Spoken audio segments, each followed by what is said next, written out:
Assalamualaikum warahmatullahi wabarakatuh. Saya Hafizah binti Filasbi akan membentangkan bagian pengenalan. Malaysia sangat memandang serius dengan masalah perkauman yang timbul dalam negara. Setiap isu yang timbul akan bermula dengan satu punca, di mana punca itu akan dicetuskan oleh seorang individu maupun sekelompok masyarakat. Namun begitu, setiap punca yang wujud akan diiringi dengan langkah atau cara untuk mengatasinya supaya masalah tersebut tidak menjadi terlalu serius dan sukar untuk dihadapi. Menurut kajian lepas daripada Nur Azuki Yusuf Musa dan Wan Sofyan Sori, isu perkauman di negara ini wujud disebabkan oleh parti kepolitikan, agama dan kepercayaan, dan perbezaan genetik dan ras dan etnik. Faktor wujud konflik ini adalah disebabkan oleh ketaksupan dalam menyokong parti politik sehingga tidak berlaku sebarang toleransi antara dua pihak. Manakala menurut Siti Khadijah dan Fadil Adam, melihat perspektif agama sebagai alat berlakunya konflik perpaduan kaum. Perkara ini diatasi dengan wujudnya undang-undang tentang mengamalkan ajaran agama yang terdapat di Malaysia. Sekian, terima kasih. Seterusnya, saya Nur Azwina. Saya akan membentangkan punca-punca perpecahan etnik di Malaysia. Okey, poin saya adalah perbezaan jurang ekonomi. Perbezaan jurang ekonomi ini bermula apabila kita sudah maklum kita ada etnik besar India, Cina dan Melayu. Okey, mereka mempunyai latar belakang yang berbeza di mana etnik Melayu memang berasal daripada tanah Melayu, manakala Cina berasal daripada Cina yang dibawa oleh British. Okey, dengan India dibawa oleh British pada ketika itu untuk mengawal keuntungan sewaktu ekonomi penjajahan berlaku. Okey, dasar pecah perintah telah dilaksanakan pada ketika itu, di mana mereka membeza-bezakan kaum mengikut ekonomi, di mana kaum Melayu pada ketika itu di kawasan perkampungan melakukan cara hidup sendiri, manakala kaum Cina adalah melakukan perlombongan perniagaan di kawasan bandar. Manakala India pula pada ketika itu hanya melaksanakan ekonomi estet, ladang. Okey, hal itu menyebabkan perbezaan pendapatan ekonomi yang ketara di antara kaum, dan hal ini menyebabkan puncak-puncak perpecahan etnik di Malaysia. Assalamualaikum, saya Siti Nabila. Saya akan membentangkan tentang punca yang seterusnya, iaitu media massa. Seperti yang kita semua tahu, pada masa kini, penggunaan jaringan internet dalam kalangan masyarakat adalah semakin berluasa. Hal ini akan memudahkan masyarakat untuk melayari dan mengakses pelbagai jenis laman sesawang ataupun media-media sosial yang akan memudahkan masyarakat untuk mengetahui pelbagai jenis berita, info-info ataupun maklumat-maklumat terkini sama ada berkaitan dengan isu luar negara ataupun isu tempatan. Namun, hal ini akan meninggalkan kesan buruk jika pengaksesan internet adalah secara tidak terkawal. Contohnya, masyarakat yang sering menyebarkan pelbagai jenis berita ataupun info yang tidak tepat ataupun yang berkaitan dengan isu sensitif seperti isu keagamaan, isu perkauman, akan mendatangkan kemarahan pelbagai pihak. Oleh itu, ianya akan membawa kepada perpecahan etnik kerana berlaku ketidaksefahaman ataupun berlaku salah faham dalam kalangan masyarakat. Hai, saya S. Olivia Sansu dan saya akan membentangkan punca-punca perpecahan etnik di Malaysia. Salah satu punca perpecahan etnik di Malaysia adalah sikap seseorang individu. Sikap seseorang individu ini dikaitkan dengan konsep ethnocentrism. Apakah itu konsep ethnocentrism? Secara umumnya, ethnocentrism ini adalah merupakan kepercayaan seseorang individu yang mempercayai bahwa unsur-unsur budaya mereka adalah lebih baik atau lebih agung daripada budaya-budaya etnik yang lain. Menurut Sumner 1911, ethnocentrism adalah merujuk kepada pendirian seorang kelompok atau sesebuah kelompok etnik mereka bahwa budaya mereka adalah tunjang segala-galanya dan menjadi titik rujukan kepada persepsi dan ide-ide kepada budaya etnik yang lain. Konsep etnosentrisme ini dia menggariskan kebudayaan atau budaya sendiri adalah lebih tinggi daripada budaya-budaya yang lain. Kebudayaan asing tersebut dinilai melalui penilaian terhadap budaya sendiri, dan setiap aspek yang berbeda daripada budaya sendiri akan dianggap sebagai suatu kesalahan atau kelemahan. Sebagai contohnya, kita dapat melihat seseorang individu yang memandang rendah kepada adat-adat perkawinan kaum lain karena mereka merasakan adat perkawinan tersebut adalah berbeda daripada adat perkawinan mereka, dan memandang adat tersebut adalah kesalahan dan kelemahan.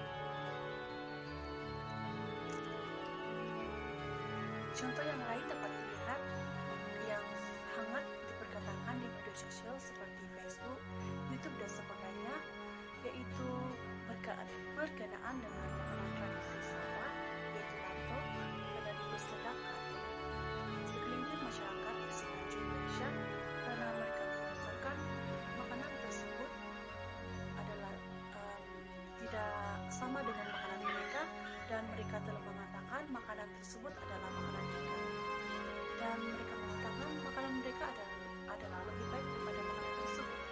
Hal ini telah menimbulkan ketidakpuas hati masyarakat di Sabah dan telah menyebabkan sedikit perpecahan atau isu perkauman.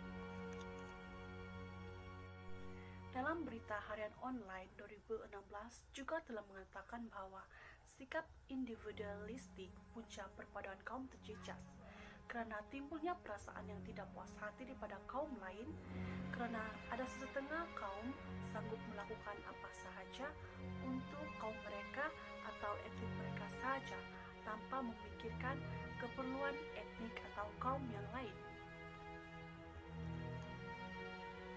Seterusnya saya akan membentangkan langkah-langkah diambil kerajaan untuk membendung perpecahan kaum, iaitu usaha kerajaan, iaitu dasar ekonomi baru.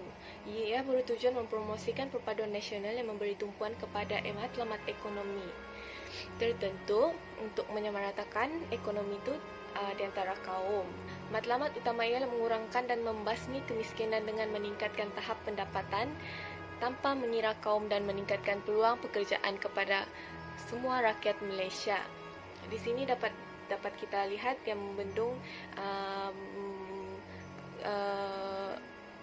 fokus kaum memecahkan jurang ekonomi di antara kaum dan tidak memberi fokus kepada ekonomi kaum ini kepada ekonomi ini, diorang akan pecahkan. Okey, itu adalah matlamat dasar ekonomi baru. Seterusnya usaha kerajaan dasar kebudayaan kebangsaan. Program kebudayaan kebangsaan meningkatkan identiti negara, menggalakkan integrasi nasional dan perpaduan, mengekalkan keharmonian etnik. Di sini segala kebudayaan itu dikongsi bersama tanpa mengira kaum, dipromosikan dan diterima oleh sesama kita di antara pelbagai masyarakat. Namun dasar ini menjadi persoalan, adakah dasar ini berkesan ataupun tidak sehingga kini.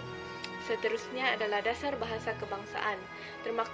Hal ini termaktub di bawah Perlembagaan Persekutuan pada tahun 1967, menggalakkan perpaduan antara kaum kerana menggunakan medium bahasa yang sama, iaitu bahasa Melayu menjadi bahasa utama kita dalam menggunakan bahasa harian. Di mana kita sudah maklum, kita akan mengambil subjek bahasa Melayu dan wajib lulus dalam bahasa Melayu ketika mengambil SPM.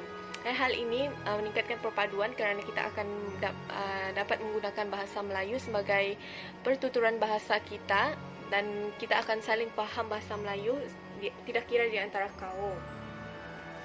Seterusnya konsep Satu Malaysia. Konsep ini dibawa oleh bekas Perdana Menteri Malaysia iaitu Datuk Seri Najib Razak pada 3 April 2009, di mana matlamat konsep utama ditekankan masyarakat ini bertujuan mengekalkan dan mengukuhkan perpaduan semua etnik dalam semua aspek. Okey.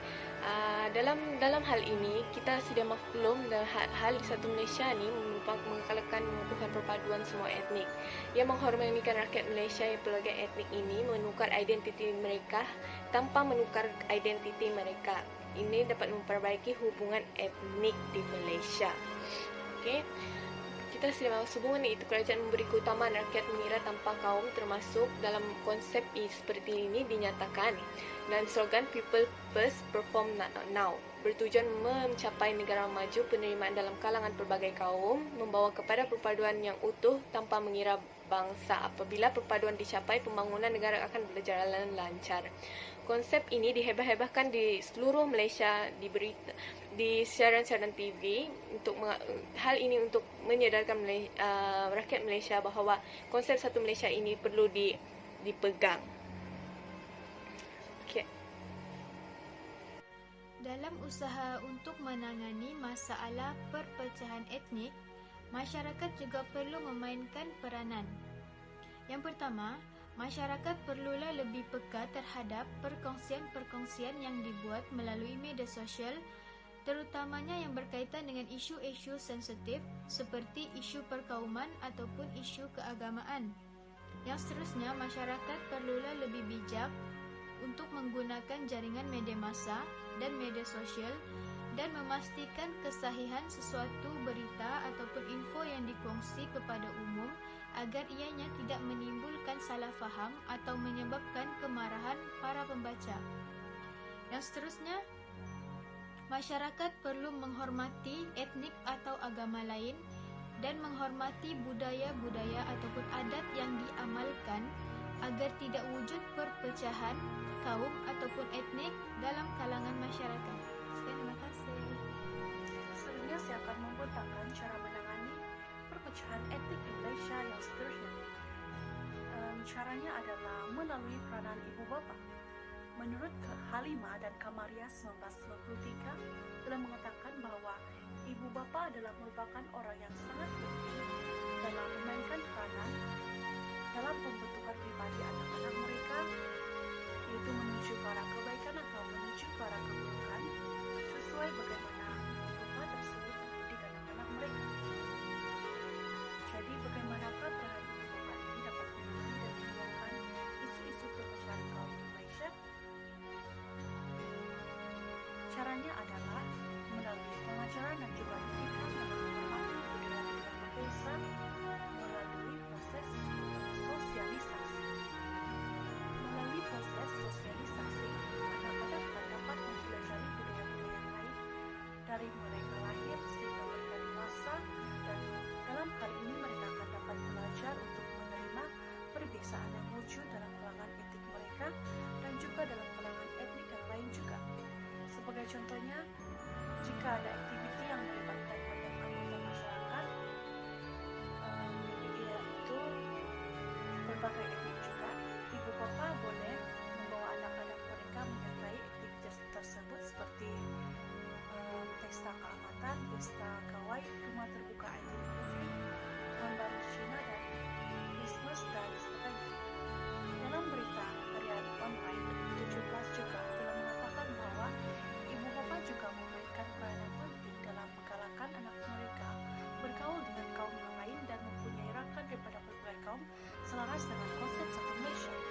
Ibu bapa perlu mendidik dan menerapkan dalam diri anak-anak mereka, yaitu mereka adalah sama dalam semua anggota masyarakat walaupun mereka ini berbeza etnik ataupun kaum. Itu sahaja dari saya, dan rakan saya yang lain akan membentangkan punca yang seterusnya atau cadangan yang seterusnya. Akhir sekali, saya Siti Nur Aisyah binti Joseph akan membentangkan bahagian komen dan cadangan. Dalam komen dan cadangan, saya akan memberi sedikit penjelasan mengenai cadangan yang lebih menyeluruh dari beberapa aspek, iaitu aspek ekonomi, politik dan sosial. Untuk aspek yang pertama adalah aspek ekonomi, iaitu kerajaan hendaklah memperkasakan lagi dasar sedia ada, iaitu seperti dasar ekonomi baru dan dasar pembangunan nasional. Jika dilihat, kerajaan telah lama mengamalkan dasar-dasar ekonomi yang membentuk kepada kesepaduan etnik. Malaysia seperti dasar ekonomi baru. Dan selepas itu, mengamalkan dasar ini, kerajaan juga mengambil dasar pembangunan nasional untuk terus mengekalkan lagi strategi asas dasar ekonomi baru, iaitu pembasmian kemiskinan dan penyusunan semula masyarakat untuk memperbaiki ketidakseimbangan sosial dan ekonomi antara kaum, dan dengan ini ia akan menyumbang dan mengukuhkan lagi perpaduan negara. Seterusnya dalam aspek ekonomi adalah mewujudkan sebuah politik yang berasaskan nilai universal kepada kepelbagaian etnik di Malaysia. Umum mengetahui trend politik lama adalah bertunjangkan politik perkauman di mana terdapat pemimpin dan parti menggunakan isu perkauman kerana mudah memancing emosi pengundi dengan menyentuh hal sensitif seperti hak dan kepentingan etnik, isu agama, bahasa, ekonomi dan pendidikan. Di sini kita boleh lihat betapa penting kerajaan menggunakan politik yang berasaskan nilai universal kerana ia dapat mewujudkan kematangan politik di masa akan datang. Akhir sekali adalah aspek sosial, iaitu menjalankan kaji selidik terhadap keperluan dasar sosial yang baru agar dapat membentuk dasar yang lebih efektif. Dapat dilihat juga kerajaan telah mengamalkan dasar-dasar sosial untuk menyeimbangkan keperluan sosial etnik di Malaysia seperti dasar pendidikan kebangsaan, dasar pilihan negara, dasar kebudayaan kebangsaan, dasar wawasan 2020 dan dasar Plan Integriti Nasional. Kesemua dasar ini dirancang dengan menitik beratkan isu-isu seperti perpaduan negara, perpaduan kaum dalam masyarakat majmuk dan perhubungan masyarakat. Kesimpulannya, perpecahan etnik di Malaysia sememangnya tidak dinafikan telah lama wujud. Namun kerajaan Malaysia telah mengambil langkah wajar dengan mengurangkan konflik perpecahan ini dengan mewujudkan pelbagai dasar yang merangkumi ekonomi, politik dan sosial. Oleh itu, sekian dan terima kasih. Setakat ini saja pembentangan daripada kumpulan kami.